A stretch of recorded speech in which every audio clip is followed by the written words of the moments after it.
A very warm welcome to both of you.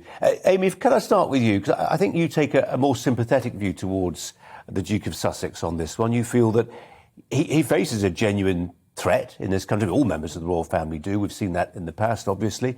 But you feel perhaps there's a particular type of animus directed towards him. He may not be entirely safe.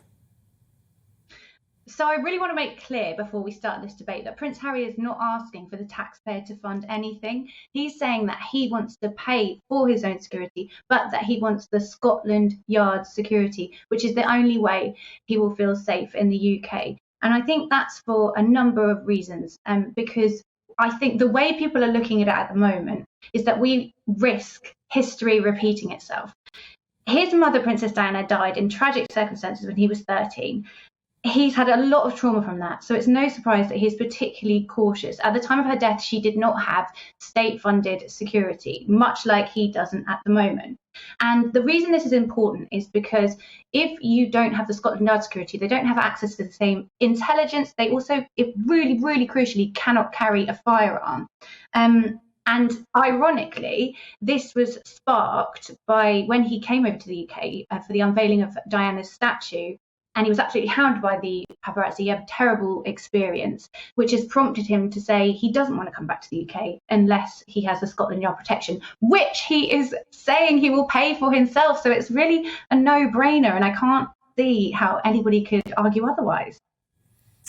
Rafe, just on Amy's point about the death of Diana, Princess of Wales, I mean, she's linking it directly, and some people would agree with her, to the behaviour of the paparazzi, and that's now mirrored more recently by the sorts of photojournalists who are following Prince Harry around. But just on a point of fact, I mean, I would say, and I've talked to Trevor Rees-Jones, who was the only survivor from that Paris crash in the Pont d'Almar tunnel back in 1997, and it happened because Henri Paul, the driver, was off his head on drink and drugs. Let's just be clear about that.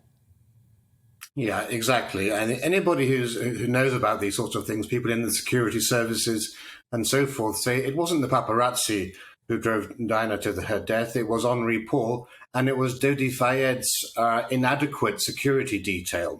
So the blame actually does lie squarely on the security that the Fayeds had, and on the chauffeur driver.